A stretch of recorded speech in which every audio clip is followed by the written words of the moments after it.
Hello everyone and welcome back to my channel. So today we are going to study class 10's first chapter from the book The Footprints Without Feet, and it is A Triumph of Surgery.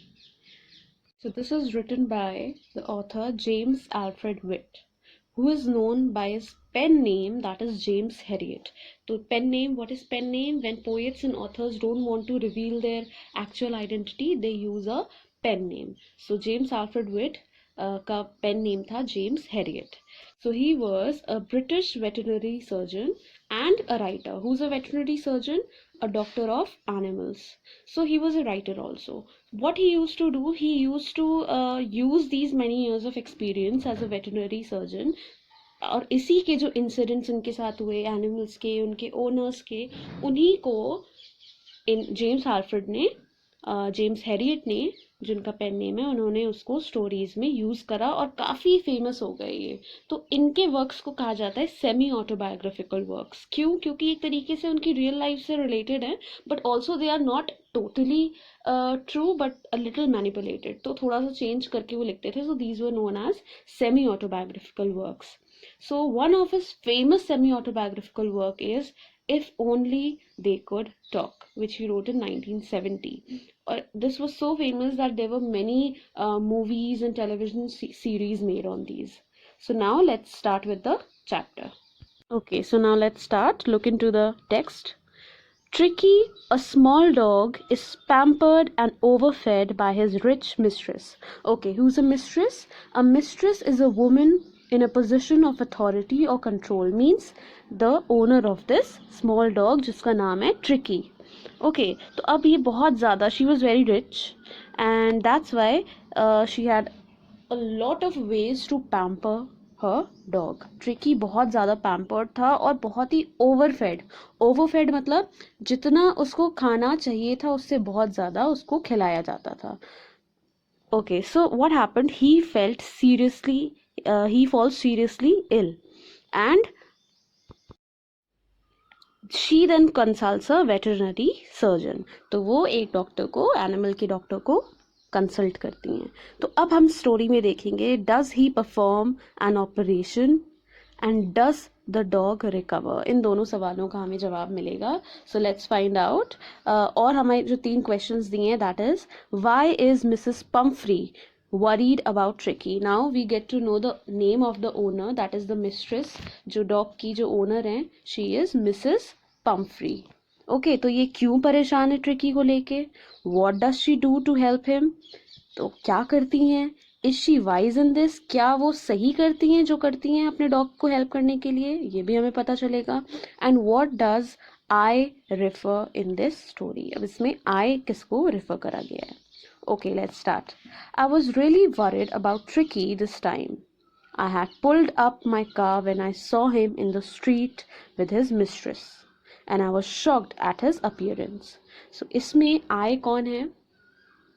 That is the writer itself, that is James Herriot. तो यहाँ पे I refers to James Herriot. तो James Herriot यहाँ पे कह रहे हैं कि मैं बहुत ज़्यादा इस बार ट्रिकी के लिए परेशान था, और क्योंकि ये कार से जा रहे थे और इन्होंने पुल करी अपनी कार साइड में पुल करना मीन साइड में आकर रोकना, क्योंकि इन्होंने ट्रिकी को देखा मिसेस पम्फ्री के साथ वॉक करते हुए, और वो शॉक्ड रह गए ये देखकर कि उसकी अपीयरेंस कैसी है.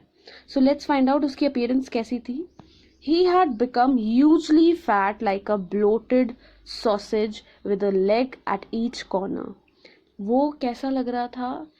बहुत ही मोटा हो गया था, फैट हो गया था, और bloated means excessive in size और अमाउंट, मतलब बहुत ज़्यादा फूल गया था, बहुत मोटा हो गया था overall. And he was looking like a sausage.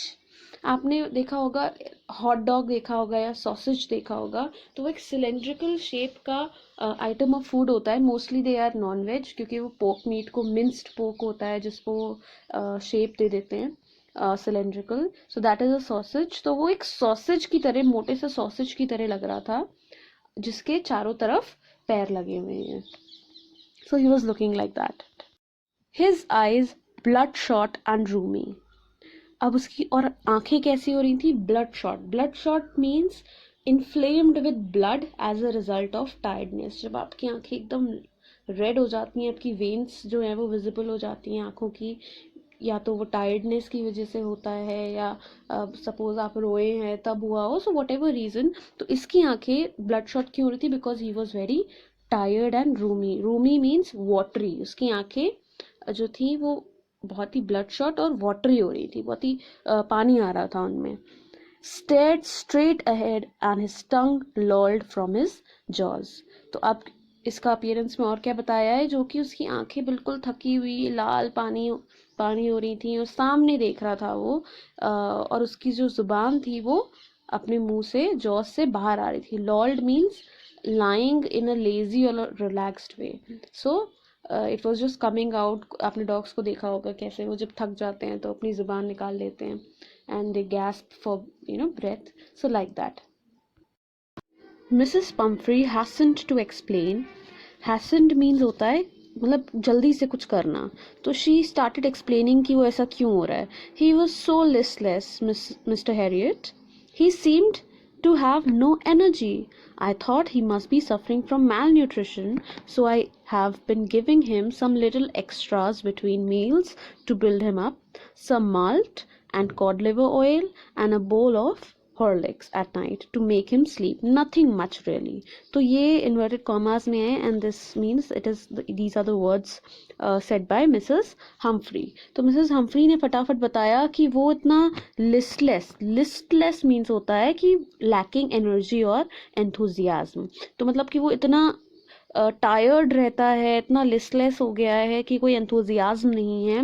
Mister Harriet को बता रही हैं कि ऐसा लगता है कि उसमें ही हैज़ नो एनर्जी। तो मुझे लगा कि शायद ये मैल न्यूट्रिशन का शिकार है, means he suffering from malnutrition. Malnutrition means lack of proper nutrition. तो मैंने क्या करा कि मैंने इसको मील्स के बीच बीच में भी कुछ एक्स्ट्रा खाने को दे दिया, extras between the meals to build him up, मतलब उसकी एनर्जी आ जाए, वो मैल न्यूट्रिशन ना हो उसको। तो मैंने बीच में इसको एक्स्ट्रा खाना देना शुरू कर दिया, लाइक माल्ट होता है वही जो आप दूध में मिक्स करते हैं, वो सारी चीज़ें। कॉड लिवर ऑयल होता है फिश ऑयल, जो कि कॉड फिश के लिवर से लिया जाता है, so it's good for health. तो ये भी उसने देना शुरू कर दिया, और रात को सोते से पहले she use to give him bowl of Horlicks, so to make him sleep well.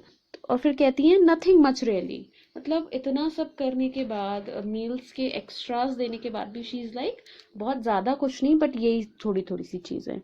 So and did you cut down on the sweet things as I told you. अब ये कौन कह रहा है? Who is asking this? Mister Harriet, the veterinary surgeon. तो ये कह रहे हैं कि क्या आपने इसकी डाइट में से स्वीट जो थिंग्स थी, मीठी चीज़ें थी, वो जैसा कि मैंने आपको बताया था, इनकी पहले बात हुई होगी, they used to know each other, so उस हिसाब से इन्होंने कहा जो मैंने आपको बताई थी मीठी चीज़ें बंद करने को, क्या आपने वो सब बंद कर दी? तो कह रहे oh I did for a bit but he seem to be so weak I had to relent. तो फिर इन्होंने क्या कहा कि हाँ मैंने थोड़े वक्त के लिए तो करी थी, पर फिर वो इतना वीक लगने लग गया तो मुझसे relent, she relented means become less severe. तो रिलेंट मीन्स एकदम वो हो गई, सीरियसली उन्होंने इसको स्ट्रिक्ट नहीं हुई उसके साथ, कि मैं उसके साथ अब स्ट्रिक्ट नहीं हो पाई, तो फिर मैंने वापस से उसको मीठा देना शुरू कर दिया। और फिर ये कह रही हैं he does love cream cakes and chocolates, so I can't bear to refuse him. कह रही हैं कि इसको चॉकलेट केक्स और क्रीम केक्स और ये सारी चीज़ें इतनी पसंद हैं, तो मैं उसको मना नहीं कर पाई। I look down again at the little dog. अब यहाँ पे अगेन आई कौन है? The writer, that is Herriot. So I look down, उन्होंने फिर से लिटिल डॉग की तरफ देखा, and that was the trouble. तो ट्रबल यहाँ पे डॉग की क्या मिस्टेक हो रही थी? That Tricky's only fault was greed. उसकी गलती एक ही थी, that he was very greedy. उसको कभी खाने को भले ही उसका पेट भरा हो, he could never refuse the food offered to him. He had never been known to refuse food. He would tackle a meal at any hour of the day or night. अब यहाँ पे थोड़ा सा ह्यूमरस वो आया है, tone आया है कि he would tackle a meal at any hour of the day or night, मतलब वो कभी भी, tackle means बर्दाश्त करना, तो कभी भी खाना कभी भी दे दो उसको पूरे दिन में 24 hours, any time he will take it. And that was the trouble. And I wondered about all the things Mrs. Humphrey hadn't mentioned. अब वो सोचने लग गए कि मिसेस हम्फ्री ने तो अभी तक मुझे सिर्फ ये गिनी चुनी चीज़ें ही बताई हैं, और उन सब चीज़ों का क्या जिनको उन्होंने अभी मेंशन नहीं किया है. तो आप इमेजिन कर लीजिए कि वो कितना कुछ ओवरफेड कर रही थी ट्रिकी को यहाँ पे, which is very very, she's trying to be good but it is bad for the dog. Then Harriet asks, are you giving him plenty of exercise? कि क्या आप उसे plenty of exercise मतलब अच्छी खासी exercise जितने उसको ज़रूरी है वो दे रही हैं, करवा रही हैं उसको? Then she replies, well, he has his little walks with me as you can see, but Hodgkin the gardener has been down with lumbago, so there has been no ring throwing lately. तो यहाँ पे ये कहती हैं कि हाँ आप देख सकते हैं जैसा कि तो मेरे साथ ये छोटी छोटी वॉक्स तो कर ही लेता है, जैसे हम अभी आए हैं वॉक पर जो इनका गार्डनर है जिसका नाम हॉचकिन है, he has been suffering with lumbago. Lumbago क्या होता है? इट्स अ लोअर बैक जो एरिया में आपका जो मसल्स में और जॉइंट्स में पेन होता है, दैट इज लुम्बागो. तो उसको वो बैक पेन चल रहा है जिसकी वजह से रिंग थ्रोइंग अभी ट्रिकी की कोई भी नहीं चल रही है. मीन्स फिजिकल एक्सरसाइज अभी उसकी इतनी है कि वो वॉक कर रहा है, that's it. He said I tried to sound severe, means मैंने एकदम सीरियस साउंड करने की कोशिश करी और कहा, now I really mean this, if you don't cut his food write down and give him more exercise, he's going to be really ill. You must harden your heart and keep him on a very strict diet. तो इन्होंने James Harriet ने कहा कि मैं really mean करता हूँ इस चीज़ को कि अगर आपने इनकी फूड जो है वो कट डाउन नहीं करा और आप ऐसे ही ओवरफेट करती रही और एक्सरसाइज भी नहीं थी, तो बहुत जल्दी ये बहुत बीमार हो जाएगा और आपको अपना दिल सख्त कर कर इसको स्ट्रिक्ट डाइट इसको फॉलो, ट्रिकी को फॉलो करवानी पड़ेगी.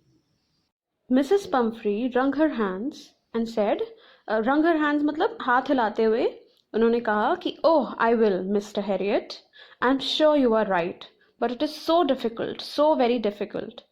She set off, और फिर ये कह के कि भाई मैं कोशिश करूँगी, मैं बिल्कुल करूँगी, बट बहुत ये मुश्किल होता है, ये कहते हुए वहाँ से चली गई. She set off, head down along the road as if determined to put the new regime into practice immediately. और एकदम मतलब हेड अपना डाउन करके और ऐसे गई जैसे कि बिल्कुल डिटरमिंड, मतलब बिल्कुल अब उन्होंने तय कर लिया हो, डिसाइड कर लिया हो कि अब तो प्रॉपर रेजीम मतलब प्रॉपर ऑर्डर में और प्रॉपर तरीके से एक रूटीन से उसको खाना देंगी एक सिस्टम के अकॉर्डिंग, और ये ओवरफीड नहीं करेंगी, जंक फूड नहीं देंगी, है ना. अब ये करके वो चली गई. I watched there progress and with growing concern. तो उन्होंने कंसर्न उनका जो था हैरियट का, मिस्टर हैरियट का, वो ट्रिकी की तरफ बढ़ता जा रहा था. Tricky was tottering along in his little tweed coat. He had a whole wardrobe of these coats. तो अब मतलब वो जाते हुए उनको देख रहे थे दोनों को. वो ऐसे जा रही थी जैसे भी बताया कि जैसे तय कर लिया हो, और जो ट्रिकी था, जो डॉग था, वो tottering means move in a feeble और अनस्टेडी वे. मतलब वो सही से अपने इतने ओवरवेट होने की वजह से सीधी तरीके से चल भी नहीं पा रहा था. और उसने क्या पहना हुआ था? एक ट्वीड कोट. ट्वीड होता है एक रफ सर्फेस्ड वुलन क्लॉथ. तो उसकी काफ़ी मतलब वो उसको कपड़े पहनाकर अलग अलग तरीके की उसकी पूरी वार्डरोब थी. Like we have our wardrobe different clothes for summers or winters or rainy days. Similarly, Tricky also had a different, total wardrobe, जिसमें उसके cold weather के लिए अलग coats होते थे, summer के लिए अलग, rainy day के लिए एक rain coat हुआ करता था. तो he used to have a different, wardrobe sets of for different times. So he struggled on drooping in his harness. इसका मतलब है, मतलब वो चलते चलते जो उसका हार्नेस था, जो हम लीश पहनाते हैं डॉग्स को, जो एक harness is a set of bands and fittings, तो वो जो पहनाते हैं, तो उसमें भी वो बहुत स्ट्रगल कर रहा था चलने के लिए.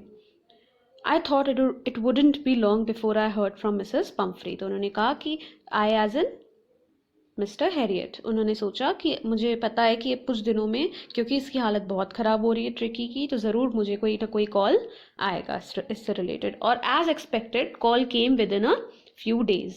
और कुछ ही दिनों में एज एक्सपेक्टेड कॉल आ गया था. Mrs Pomfrey was distraught means very worried and upset. बहुत ही परेशान थी कॉल पर, and tricky would eat nothing. क्यों परेशान थी? क्योंकि अब ट्रिकी कुछ भी नहीं खा रहा था। It was time to take an action, and because he was now very very ill, refused even his favorite dishes, and besides he had bouts of vomiting। और अपनी फेवरेट डिशेस भी नहीं खा रहा था, और बाउट्स मतलब होता है short period of intense activity, so थोड़े थोड़े इंटरवल्स में उसको वॉमिटिंग्स हो रही थी। He spent all his time lying on a rug. Rug means a floor covering, जो आप कार्पेट टाइप बिछाते हैं, दैट। तो अपने रग पे ही बिताता अपना सारा वक्त, and didn't want to go for walks, didn't want to do anything. Now he was totally, rug ridden, and he was just sitting there. He didn't want to move anywhere, he didn't want to do anything. I had made my plans. Again, I in this chapter refers to Mr. Harriet, James Harriet. So he had made his plans in advance. उनके दिमाग में call आने से भी पहले उनका पूरा plan ready था कि उनको ट्रिकी के लिए क्या करना है। So he spent the only way was to get Tricky out of the house for a period। एक लौता जो अब उपाय बचा था वो ये था कि ट्रिकी को उसके घर से, उस माहौल से, उस पैम्परिंग से, उस ओवर फीडिंग वाले एनवायरनमेंट से उसको बाहर निकाला जाए। I suggested that he be hospitalized for about a fortnight to be kept under observation। फिर उन्होंने मिस्टर हैरियट ने सजेस्ट करा कि उसको हॉस्पिटलाइज करेंगे। Fortnight means a period of 2 weeks, as in 14 days। 14 days के लिए अंडर ऑब्जर्वेशन उसको रखा जाएगा। The poor lady almost swooned। swooned means a partial और total loss of consciousness, means एकदम बेहोश जैसी हो गई थी वो। She was sure he would pine and die if he did not see her every day। तो उनको ये लगता था कि अगर ट्रिकी ने मिसेस पम्फ्री को रोज नहीं देखा तो he would pine। pine means he would be very sad, बहुत दुखी हो जाएगा, एंड ही वुड डाई। अगर उसने रोज मिसेस पम्फ्री को नहीं देखा, सो ही वुड देखेगा तो ही वुड डाई, ऐसा उनको लगता था मिसेस पम्फ्री को। बट मिस्टर हैरियट ने कहा कि but I took a firm line, and Tricki was very ill, and this was the only way to save him.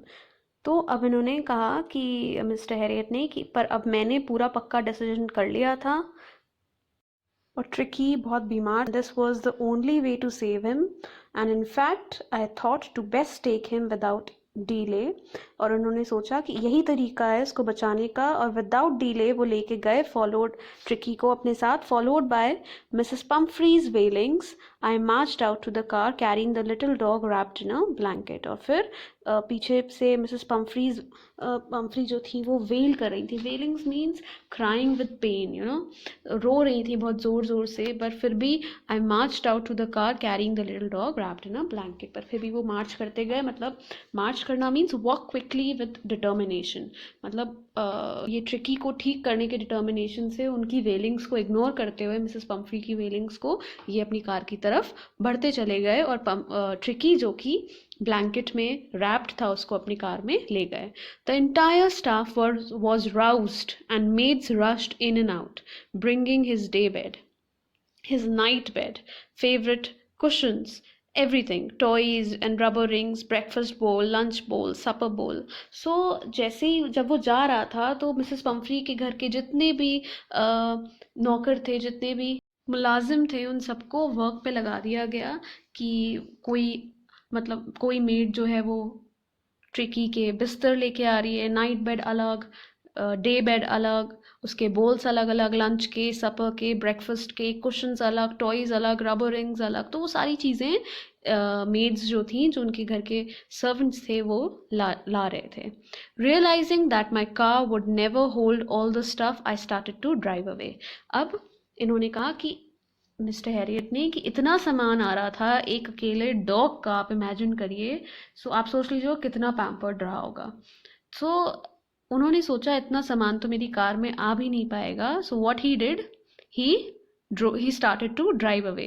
तो वो उन्होंने अपनी गाड़ी चलाना शुरू कर दिया, और जैसे ही वो चलने लग गए, as I moved off, Mrs Pomfrey with a despairing cry, रोते रोते मिसेस पम्फ्री आई, और उसके कुछ आर्मफुल ऑफ लिटिल कोट्स उन्होंने क्या करा कि कुछ मतलब कई सारे कोट्स जो उनके हाथ में थे उनको मेरी कार की विंडो से अंदर डाल दिया।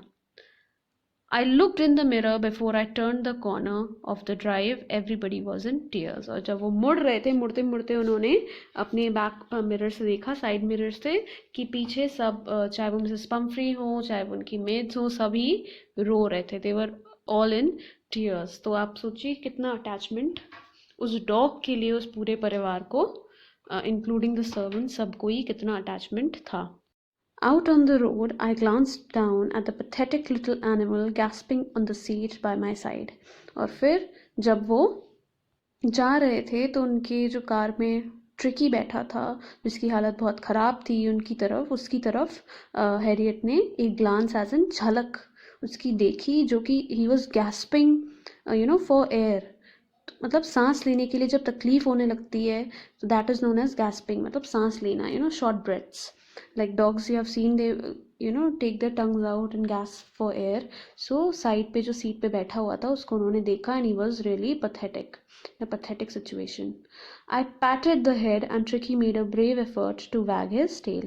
फिर उन्होंने एक हाथ से अपने ड्राइव करते करते पैट करा उसके सर को, उसको सहलाया. और जब हम उनको प्यार करते हैं डॉग्स को, तो वो पूंछ अपनी हिलाते हैं डॉग्स. तो ट्रिकी, उसने ऐसी हालत में भी, जब उसके अंदर बिल्कुल एनर्जी कुछ करने की नहीं थी, वो बिल्कुल लेज़ी और टायर्ड हो गया था, उसमें भी उसने एक एफर्ट लगाया, brave effort, to wag his tail means to move his tail. Poor old lad. Lad यहाँ पे ट्रिकी के लिए यूज़ हुआ है, like we say poor old guy, man, पर यहाँ पे ट्रिकी के लिए यूज़ हुआ है lad. I said, you haven't a kick in you but I think I know a cure for you. तो उन्होंने कहा हैरियट ने कि तुम्हारे अंदर अभी बिल्कुल energy, kick as an energy नहीं है, पर मेरे पास तुम्हारे लिए एक इलाज है. So this was it for this video. The rest of the chapter we'll be discussing in my next video, and don't forget to subscribe to my channel and also like if you like the video. Hit the like button. Thank you. See you next time.